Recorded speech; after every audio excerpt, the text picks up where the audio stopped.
Good morning. How the devil are you? You well? Excellent. Me too. Thank you very much for asking. Welcome to another episode of Dazed and Confused. It is Monday, a brand new week. The sun is shining outside. All my lights are in my car, so I'm looking a little bit dark, a little bit pink. I do apologise for that because I've got no lighting anywhere whatsoever. But we are here again after missing out on Friday because it's been a busy work-filled weekend. But we're back at it now, here to answer your social media, your video questions. So anything you want to ask, anything that's burning a hole in you right now, where you kind of really need that answer about social media, stick it into the comments on whatever platform you're watching on right now, and I'll do my best to answer as many of them as I possibly can do. And we've got a few questions that have already come in. Also, today we're going to be talking about the number one rule for social media. And if you don't know what it is yet, stick around. You're going to find out soon enough. I've kind of gone across it a few times in these live broadcasts, but we're going to talk about it again. First things first, though, who am I to tell you anything about social media? Well, I'm Simon Scholes. I'm the founder and creative director of Perception Studios. We're an award-winning visual marketing agency, and we help brands and businesses create all sorts of different types of content for their social media, be it video, animation, aerial work, all that kind of stuff.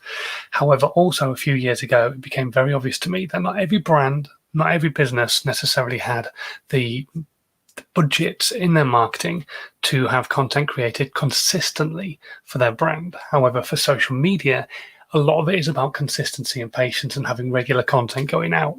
So I wanted to try and help as many people as I possibly could create content on a regular basis. So what could you do yourself for free? That favorite four-letter word of mine. So I sat down, I came up with a process. I called it How to 9 Times Your Social Media.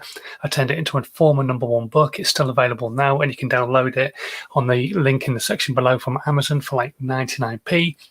And it takes you through the whole process of planning to podcasting and all the other stuff in between as well. And that's what these broadcasts are all about, really, is going through that process, trying to help you understand things maybe a little bit deeper, if I possibly can do. And most importantly, just answering your questions as well, trying to get you on that content creation journey so you can start making more content, start getting more of an audience, getting a community together of people who care about what it is that you've got to say, so you can keep building that community, keep giving more value, keep growing, and then eventually at some point or another, they might become a customer or they might recommend you to somebody, and so on and so forth. So that's what these broadcasts are all about. So get your questions in if you've got anything to ask today. And good morning to Ed McIntyre, who's just joined us on Facebook. Thank you very much for popping in and joining us, Ed. That's very kind of you. And whatever platforms you're on, Twitter, Periscope, YouTube, any of the Facebook groups, just say hello. Sadly, we're still not on LinkedIn. I applied for the 7th time this morning for LinkedIn Live permissions. I got turned down again the other day. I wish I knew why. I don't. But yeah. If there was some sort of magic formula, I would have probably taught you guys it as well by now, because it's very frustrating when there's a lot of people you know who have LinkedIn Live and they don't use it, and then you can't get it yourself. But anyway, we won't go into that. Let's talk about the number one rule for social media. If you are a big user of social media for your brand, for your business, what do you reckon the number one rule is? There is consistency, there's waiting, there's patience, that kind of thing. Understanding that social media isn't a magic pill for your business. It's not going to cure all your ills. You're not going to put one tweet out and get millions of viewers and get loads and loads of customers. But the most important rule about social media for me, and I believe should be for you as well, and the clue is in the title, is being social. When you go to the pub with your mates, you don't sit there in silence. You catch up, you have a conversation, you talk about things, whatever's happening in each other's lives, through the news, all that kind of stuff. You try and help each other through different problems through life and that kind of thing. Well, that's what social media is about. It's about being social. It's the whole point of social media in the first place. It wasn't invented for businesses to be able to talk to potential customers. It was invented for people to be social with each other, to talk to each other, to have conversations, but in a different way. We no longer go pick up the phone and have just important information.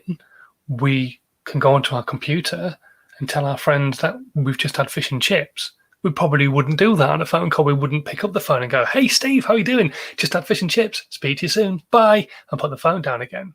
But you can do that on social media. It's about being social and about that level of communication between you and your audience. So when was the last time you were actually social on social media? Because it's really difficult to be social on social media if you don't know how. And for me, as a brand and as a business, and for you, hopefully, as a brand or as a business watching this, the best way to be social on social media is to reach out to people in your area of expertise and help them, or just have a conversation with other people, even if it's other people within the field you're in. So, for example, Ed, who's watching right now, I know he does a podcast about Leeds United. Well, I'm sure he's not the only person who does content about Leeds United.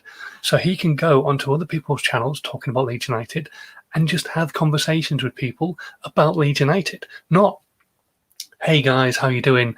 I'm Ed, I do a podcast, come and listen to my podcast." But more, "Hey guys, did you see the match of the weekend? What did you think about X, Y, and Z?" That kind of thing becomes more of a social interaction. And it's not all about, "I'm the most important person, my content's more important than anybody else's content about Leeds United." It's about the fact that you are happy to reach out and be social, have a conversation, and then those people might eventually click on your profile and go, "Oh, that person does a podcast. I'm going to go and have a listen."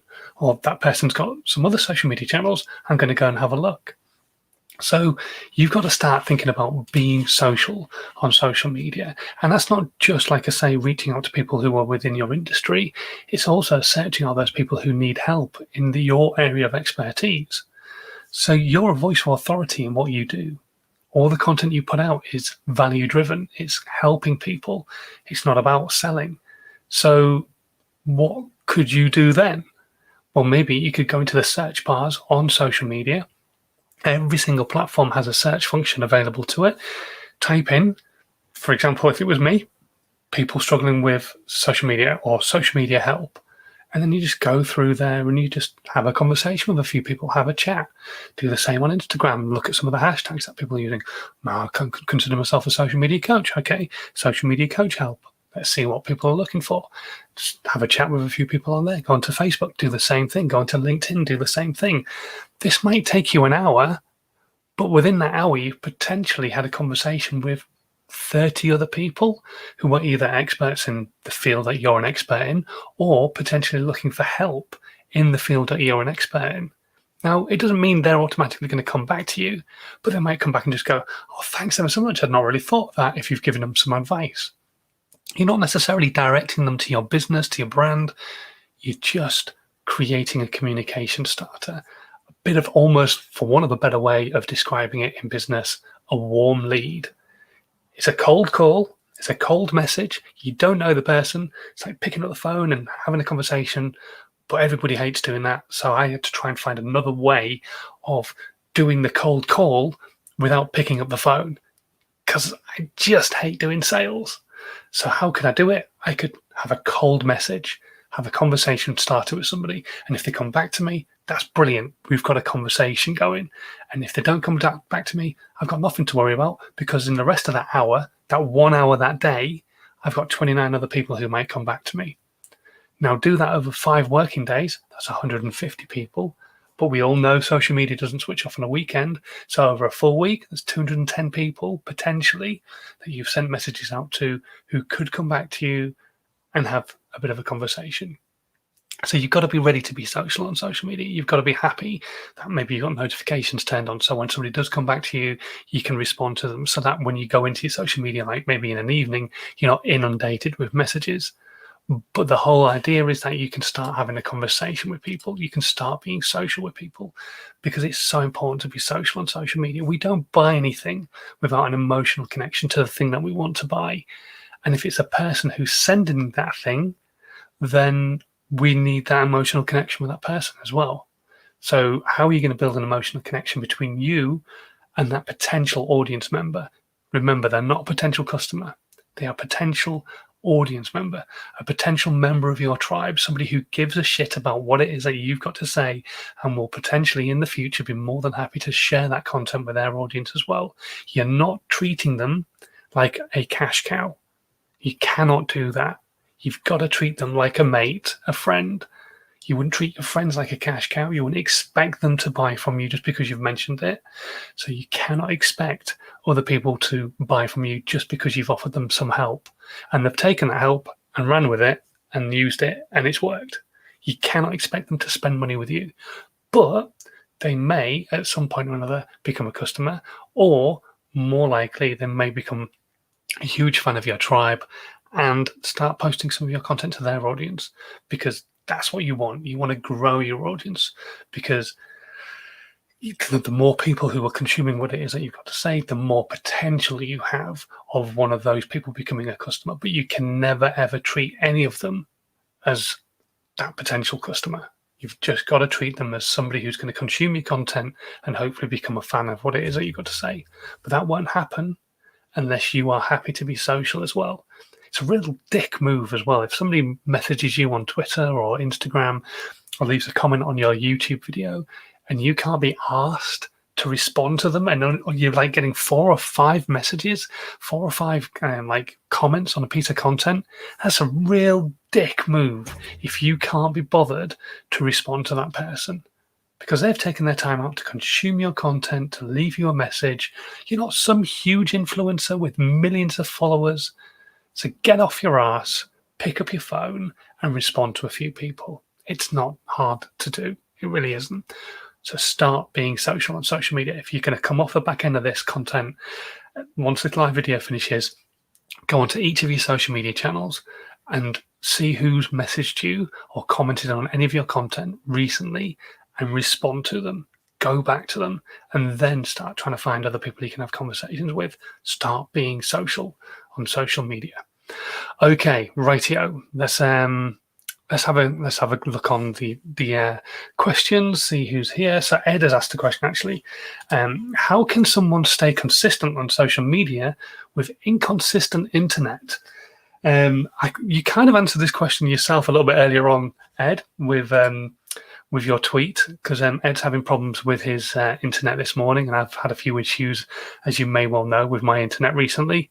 It's this thing, and as much as I hate tethering to it and using my data up, I can tether, I can go live, I can use my computer and go do things on my computer, tethering through my internet from my phone. But this is the most powerful tool. You don't have to have this computer, you don't have to have a laptop, you don't have to have a tablet. Most people have got one of these. Most people have got a phone in the back pocket. And a majority of people have got a phone in the back pocket that connects to the internet via data. So as long as you've got enough of a data plan, that's how you stay consistent on social media without good internet. It's also generally how you stay consistent on social media, full stop. You have this thing in your back pocket, and it is a media library. It is a publishing tool. It is a content creation tool. It can do everything. You've got photos, videos on there. So then you've got apps that can edit those photos and videos. You've got apps that can download photos from other platforms and then turn that into other content. You've got apps that can animate content for you.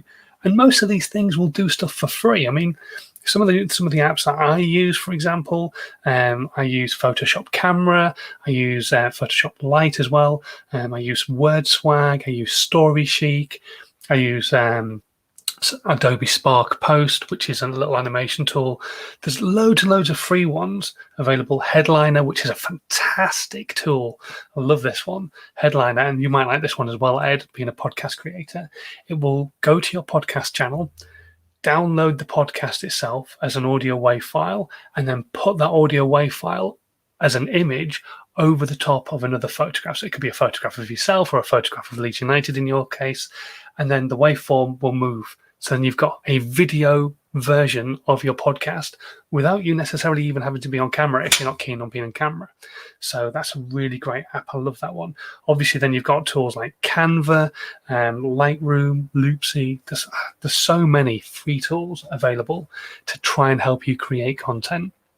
So, yeah, anybody who says they can't create content because all they've got is their phone is talking crap. Absolute crap. It's a brilliant one. So Yes, Ed, absolutely. If you want, drop me a DM after this and we can have a chat about it. Headliner. Let me just get up the app and show you the logo if I can. It's just a big H and it is absolutely fantastic. So you go into it like so, and then basically these are all the ones that I've created previously. I just say I want to create an audiogram, type in the name of the podcast I want to use, and then yeah, it's awesome, absolutely awesome. So yeah, check it out, brilliant. Yeah, you've said you've been using it. That's great. It's a fantastic tool. Love it. Right, should we go to some of the other questions that have come through this morning?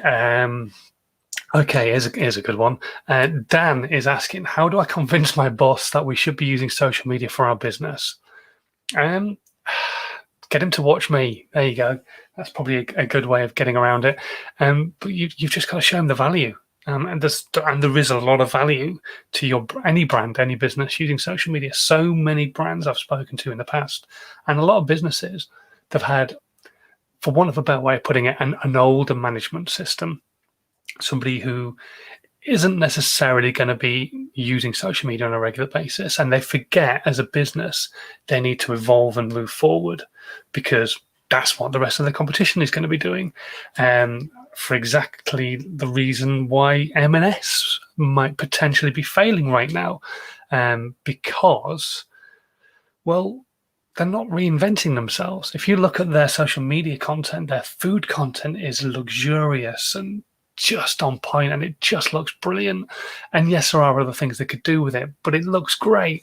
And then you look at their clothing content and it's like, I don't know, it's just shit. It's really not good. It really isn't. I've spoken about this in the past. And so, yeah, it's all about getting your content right and that kind of thing. But if a brand gets their content right and actually stays ahead of the game, then the competition will probably copy them rather than be front runners in that industry. But there is a lot of advantages to social media for every brand, for every business.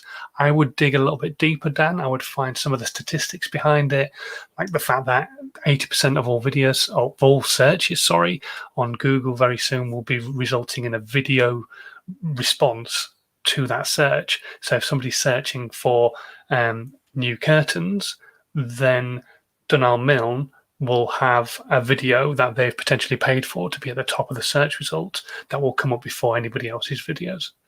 So yeah, you need to be talking to him about that and showing him the advantages of it, and helping him understand as well that not just things like Facebook and Twitter are social media. There are lots of other formats of social media, even talking to your clients via text message, which is something I'm sure he uses on a regular basis. So you could use WhatsApp and get people into a WhatsApp group, or there is an app coming to the UK very, very soon, which I've been offered in America, but my audience in America aren't that keen on it just yet. They're not really clamoring for me to be texting them all the time. But there's a piece of content in America called Community, which is amazing, and it is coming to the UK soonish. So keep your ears peeled for that one. It's not going to be something that everybody's going to be able to get instantly, but I would keep your ears peeled for that. But there's lots of different aspects to social media, so you need to sit down and have a proper chat with him. And if you're struggling to do that, send him my way. I will have a chat with him quite happily, not a problem. Let's have a quick look at what's going on here.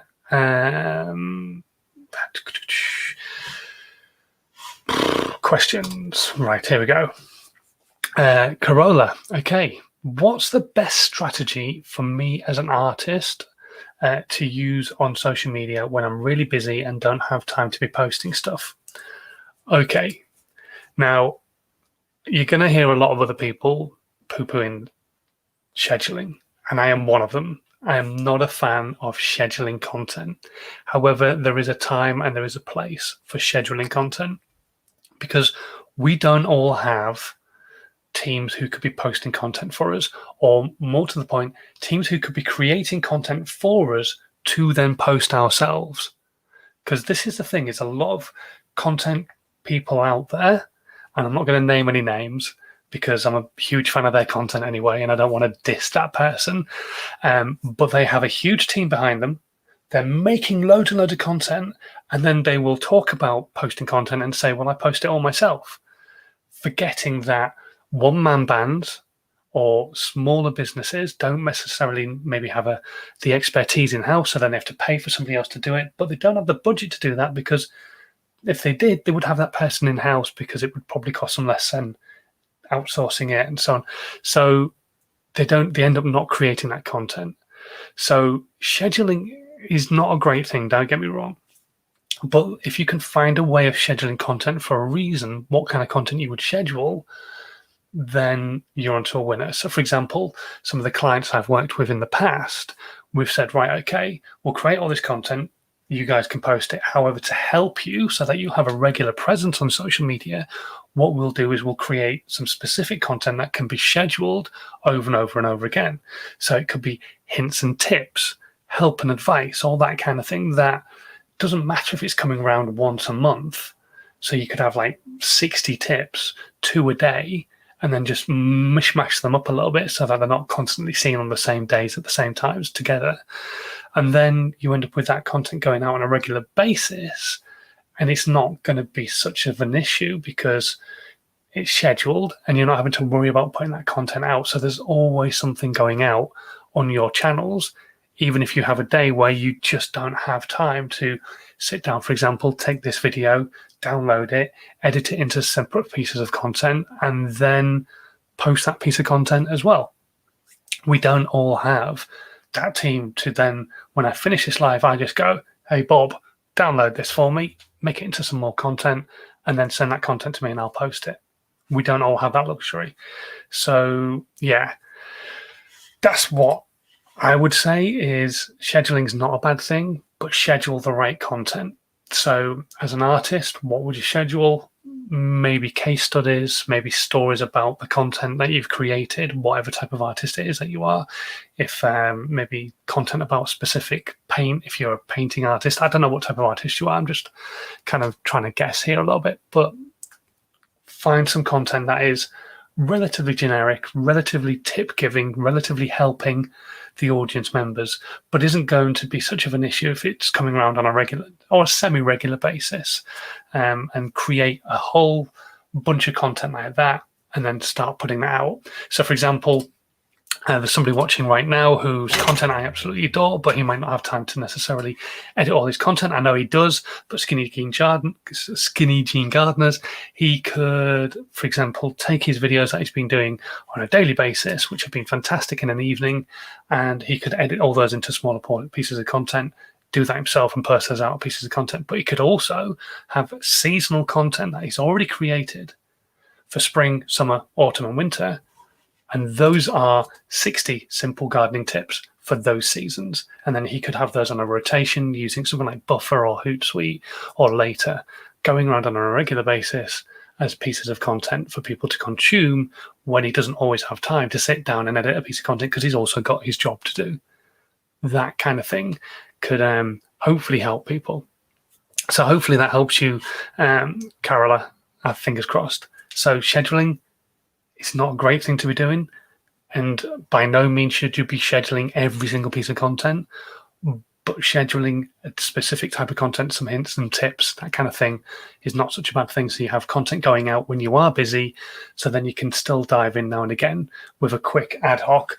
Oh, I've been so busy at the moment. Really sorry, I've not spoken to you guys very often. Just been working on this piece of art recently. It's a great piece. I got an idea from walking through the park the other day, whatever. And you could create a piece of content around it, but at least then you've still got content going out. Okay, hopefully that kind of answers your question. Fingers crossed. Let's have a quick look, see if we've got any other questions popping up at all. Nothing right now, which is good. We've been going for 25 minutes, one of the longest broadcasts for a while, actually. So I'm going to disappear. I'm going to shoot off. I will be back on Wednesday, though, for another live, when we'll be in 30-degree heat as well. So it'll probably be a short one so I can get outside and enjoy the sunshine. But anyway, in the meantime, thank you so much for watching. If you're brand new to these live broadcasts, whatever platform you're on, hit the subscribe, hit the follow button, and make sure you don't miss out on any of the content in the future. That would be really cool.